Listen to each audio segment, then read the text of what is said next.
Hello, I am Ruby Falconer. Today's date is November 2nd, 2020. This is a Shamanic Egyptian Astrological update for the upcoming week. Today is Monday, at least where I live, which is on the east coast of the United States. And I want to acknowledge that over the weekend we had a full moon, and it was a pretty powerful full moon. It, in my part of the world, took place on Saturday the 31st, which was Halloween for us.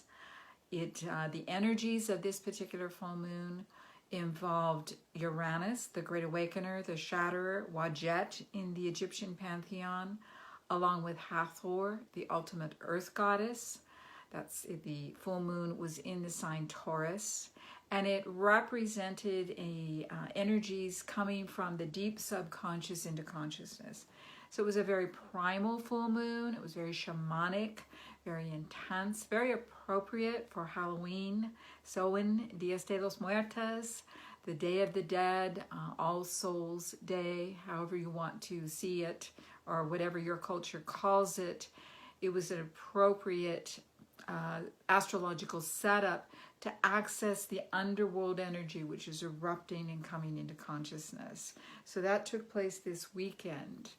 Beginning yesterday, November 1st, we had the beginning of a transit that is going to be the dominant transit for the entire week, and that is a square between Saturn, Sobek, the old king, and Mercury stationary. Mercury is Thoth, the sacred scribe. And what is happening is yesterday we had an exact square between Mercury and Saturn. Mercury is still retrograde, but it's virtually stationary. So yesterday it came into a square to Saturn. And Saturn, of course, is part of the Great Shift alignment, which is Jupiter, Pluto, Saturn. That's Horus, Osiris, Sobek. But Saturn is the one that's furthest along. This alignment takes place in Capricorn, which Saturn rules. So Saturn's been very dominant this year. It's been very much what I would call a Saturn cycle year, which means it's been a year of restriction and confinement and constraintment, which is going to be shifting as we close this year out, but it's still very present right now. And so having Mercury, Thoth, the sacred scribe, stationary, coming first of all through a square to Saturn yesterday, Mercury is going to turn direct on Tuesday, November 3rd, which is election day in the United States. And then Mercury will square Saturn again on Thursday, November 6th. So throughout this 6-day period, which started on the 1st and ends on the 6th, we have Mercury basically stationary in the square to Saturn. And in traditional astrology, what we would say about this particular aspect is it's going to affect communication. Mercury is about communication. It's how we think, how we articulate ideas, how we remember. Ultimately, it's about our reality construct, how we perceive reality, what we believe it to be. And so that is all going to be kind of stuck this week. We're going to have difficulty with fully forming our ideas. Communication is going to be difficult. Watch what you say. All of that is true. And yet there's also a lot of opportunities in this particular alignment as well, which I'm going to come back to in just a minute. I want to also acknowledge that this week, Mars, which has been retrograde since September 9th, is going to also be slowing to station. Mars is going to be turning direct next week on November 13th. So Mars is slowing to station as well. You know, this combination of Mercury and Mars, both retrograde, has been extremely powerful. If you think back over the things that have happened in your world as well as on our planet since September 9th, I'm sure you're going to acknowledge and recognize that this has been a powerful time. And both of these planets, you know, there are 3 social planets in astrology. They're Mercury, Venus, and Mars.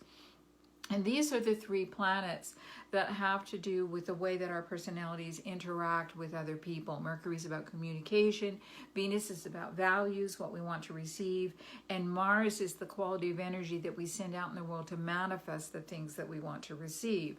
So these three together have a lot to do with describing how we relate to other people, how we relate in the world, how comfortable we are in social situations, how we present ourselves, all of those things.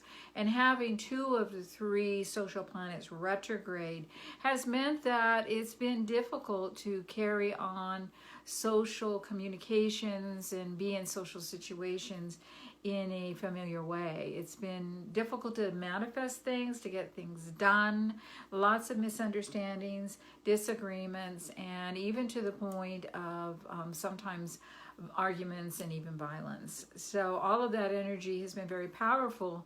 And so the fact that we have Mercury stationary now this week and Mars slowing to station in the short term is going to intensify this energy and make it feel very difficult to move forward in the world in any kind of constructive way. And so what that means is if we can't move forward in the world, what do we do instead?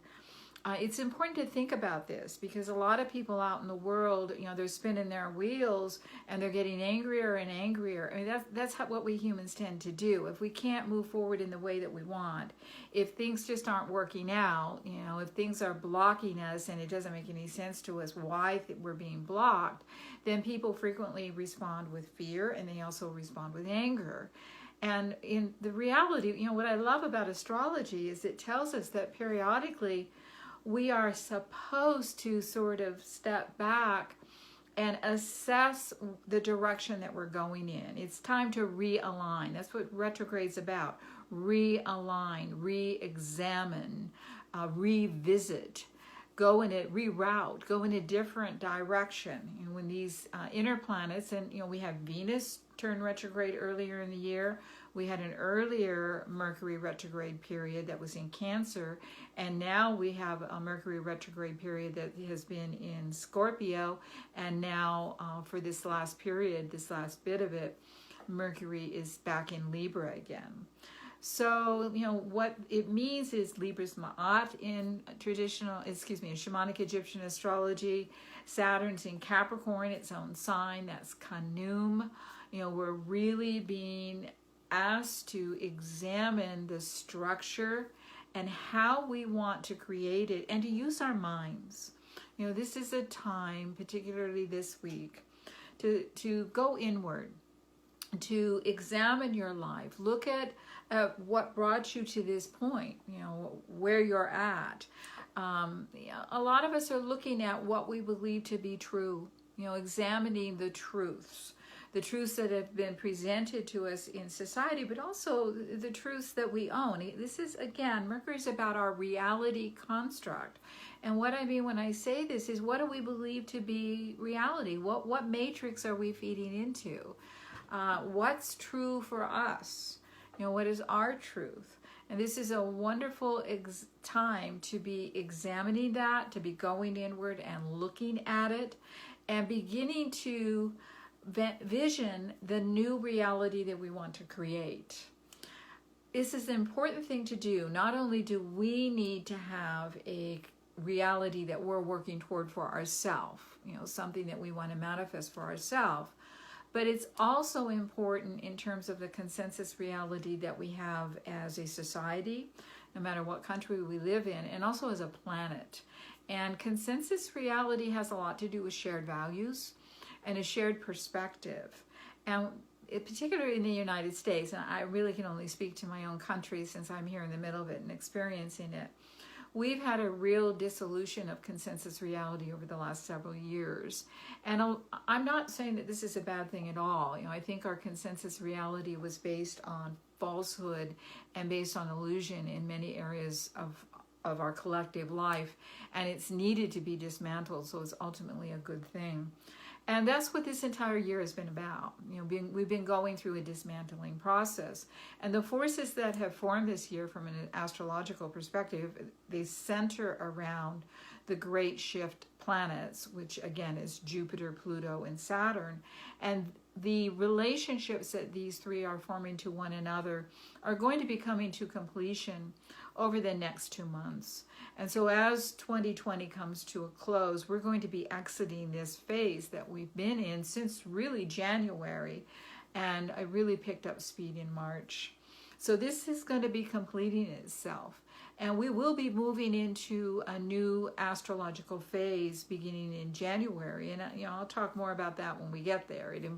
Briefly speaking, it involves the planet Saturn. Saturn's not going to go away, as well as Uranus, who is the Great Awakener, who is Wajat, the Shatterer.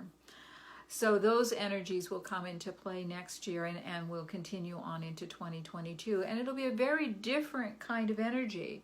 If this year has been a more Saturnian kind of year, with us feeling the constraint and restraint that comes with that particular planetary expression, next year is going to be much more fiery.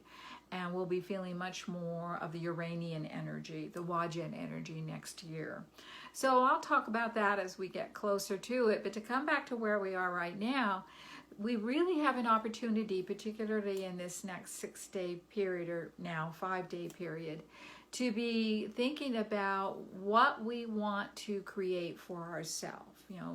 Most of us have gone through experiences where aspects of our life have been dismantled to an extent where it's just not there anymore.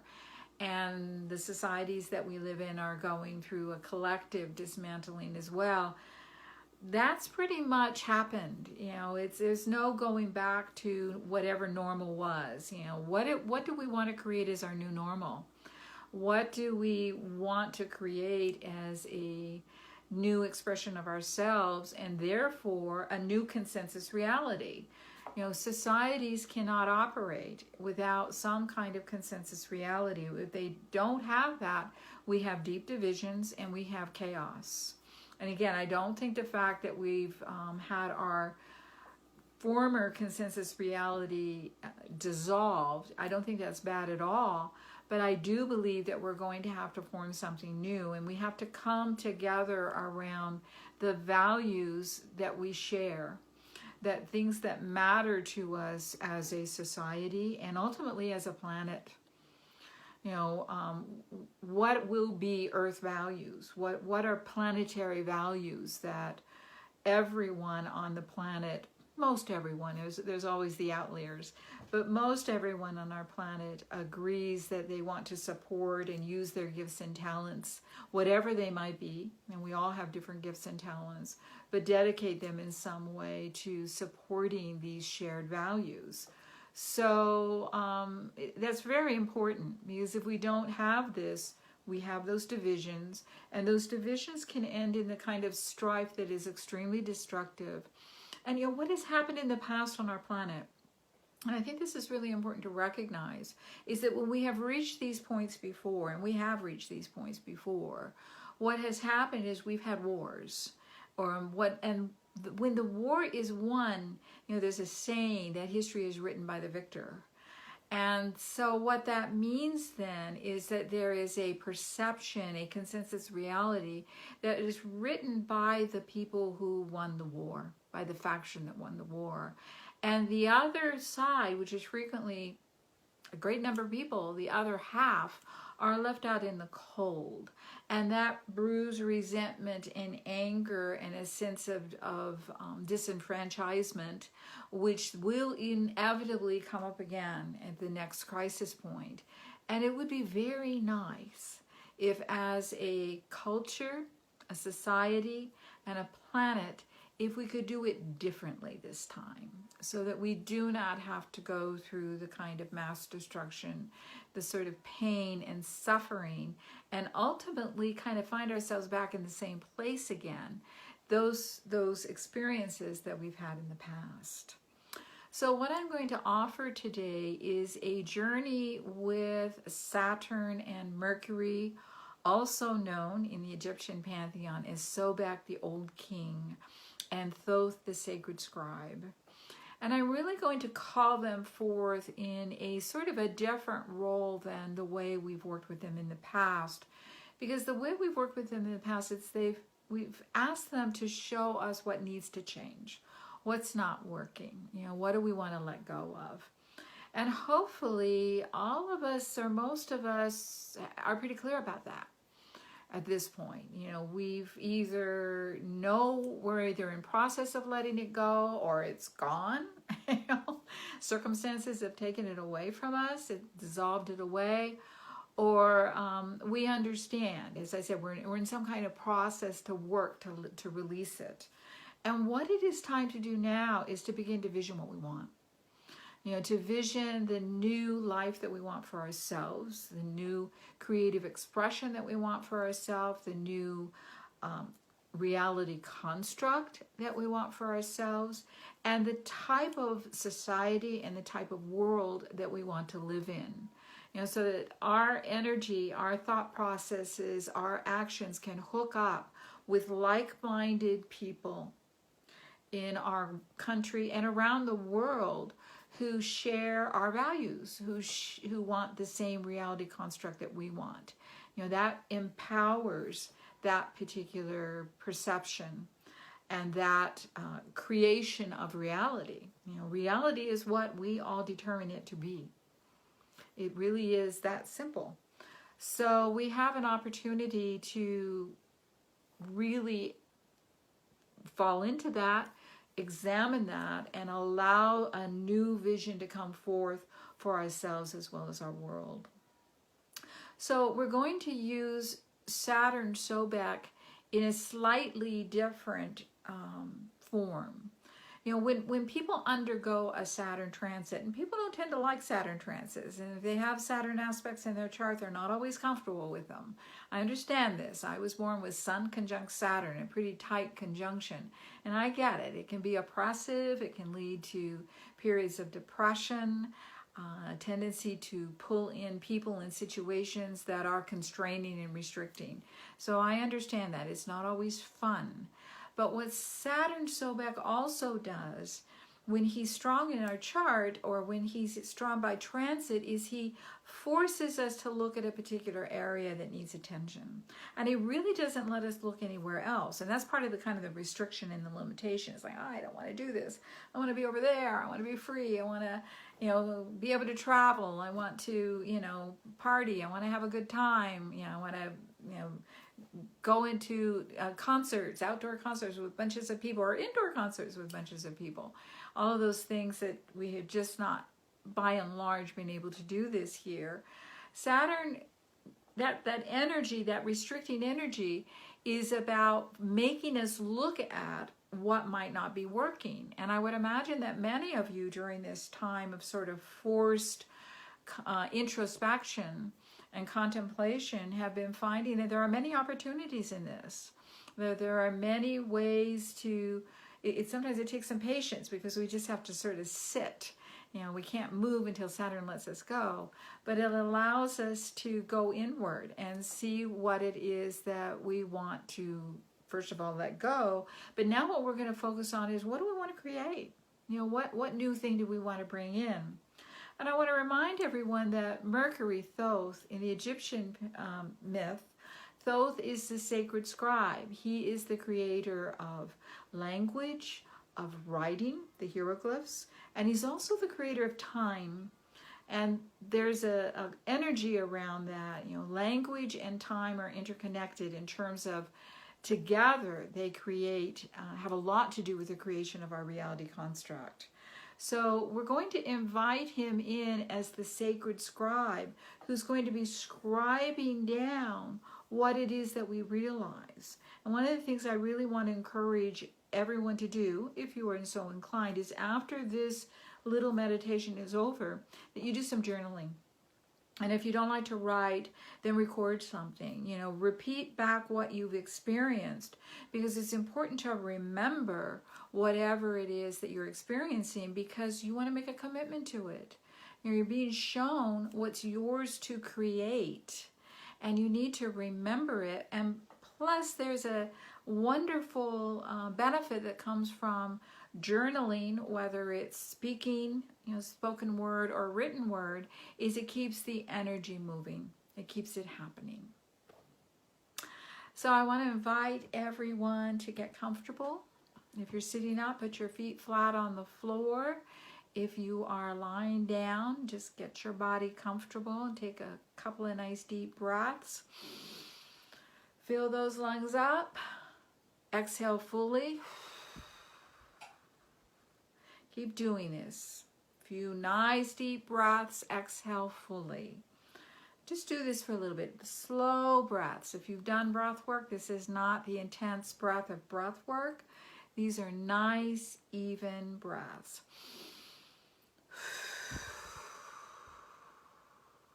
Little space in between.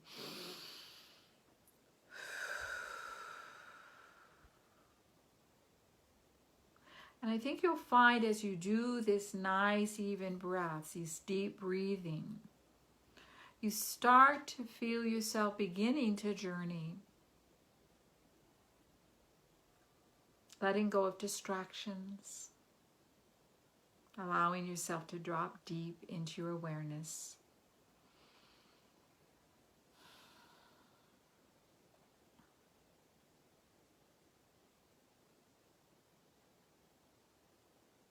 And I invite you to imagine that you are in a temple. This may be a temple in ancient Egypt. It may be a temple in nature. It may be a temple in your own home. A room that is sacred to you. An area of your house that is special. A space outside. There are many temples on our planet. So when I say that, what I'm really saying is go to a place that is sacred to you, that holds sacred energy. And you will find as you enter this space, there is a place for you to sit down. And it's a place that has space all the way around it. So it's not up against a wall. Might be a chair with a back, that's fine. Might be on the floor. Might be on a log or a stone.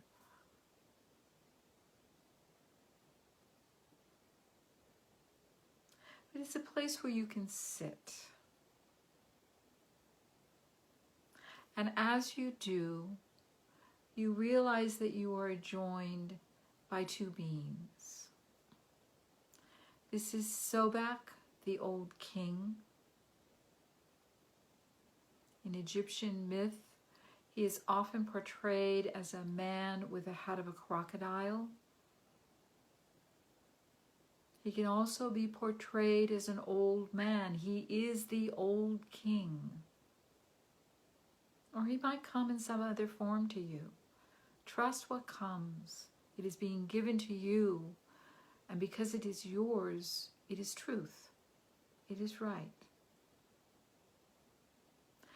The other being is Thoth, often shown as a man with the head of a bird, an ibis with a long beak. And he can also be portrayed as a vibrant, strong, mature man. These are two of the most ancient archetypal energies of Egypt. And they have come here today to assist you in remembering what is yours to do. Remembering your next step.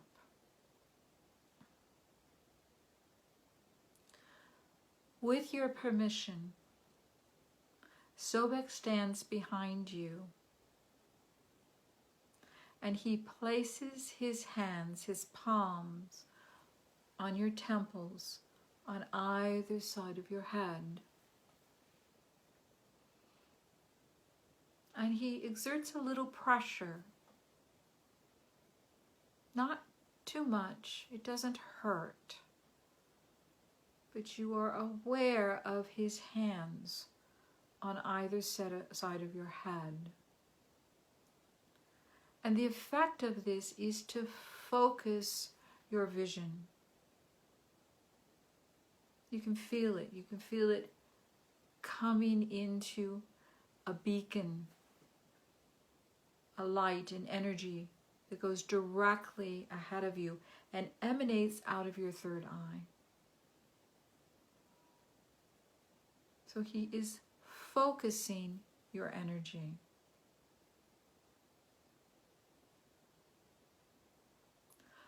Thoth stands in front of you,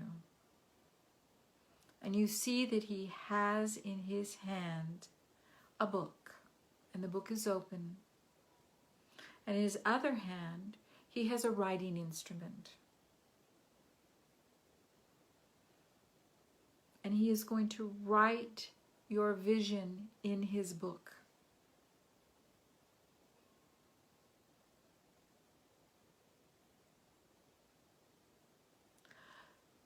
I'm going to be quiet for a few minutes.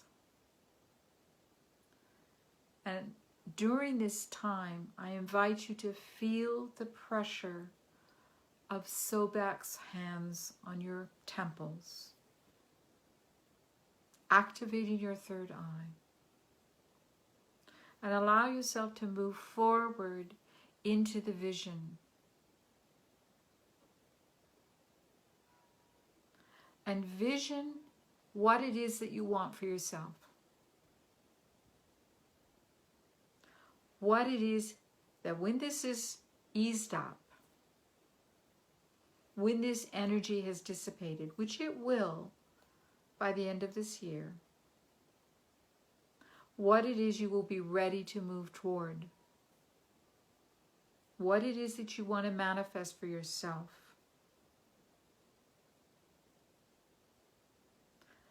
And as you begin to journey and vision and see what it is that you want to manifest, let yourself dream.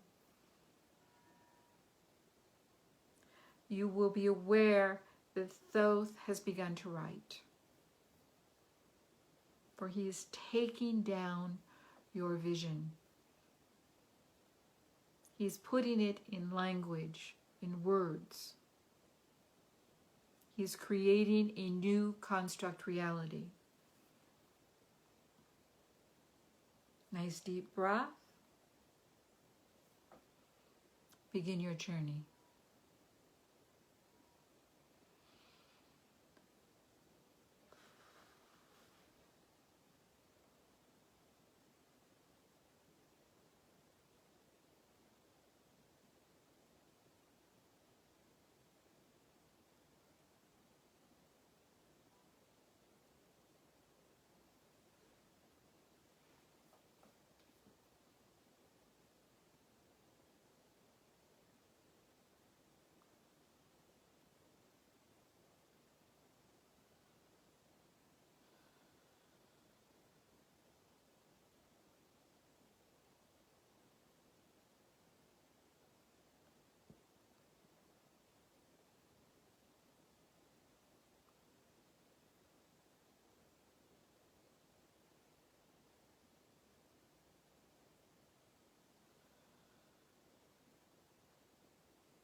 Allow yourself to see how your vision, your role, what it is that you are to do, to achieve, to manifest, how it is connected to a larger vision for the culture, the society you live in, and ultimately to the world as a whole, to the planet. Nice deep breath. Continue your journey.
Bringing your journey to completion and coming back to the temple.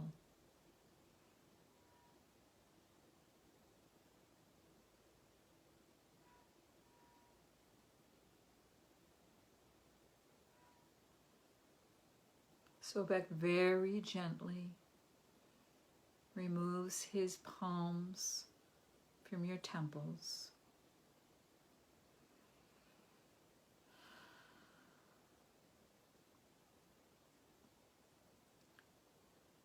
Thoth finishes his writing, and now he steps forth and he offers the book to you.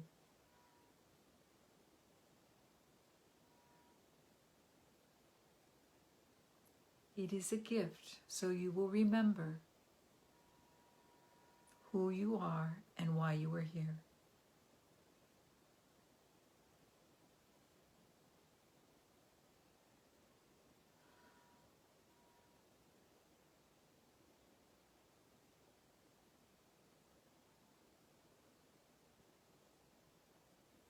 You are aware now that Isis has entered the temple.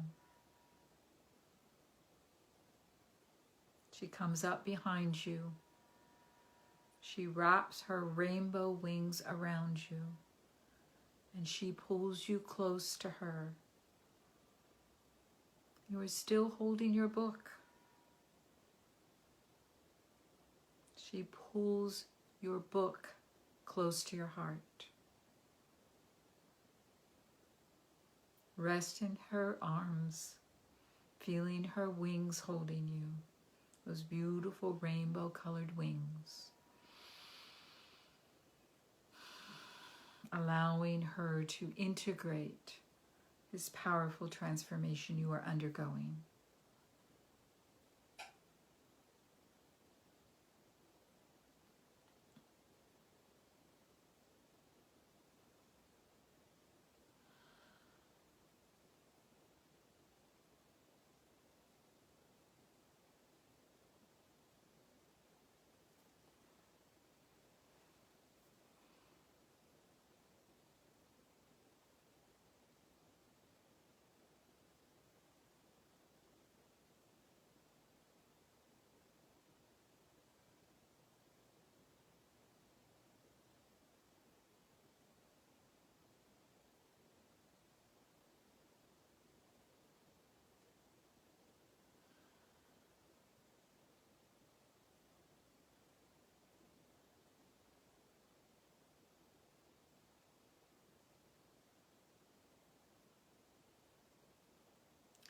Giving thanks to all three of these beautiful and powerful netters, Sobek, Thoth, and Isis. Take a nice deep breath and slowly come back into the room.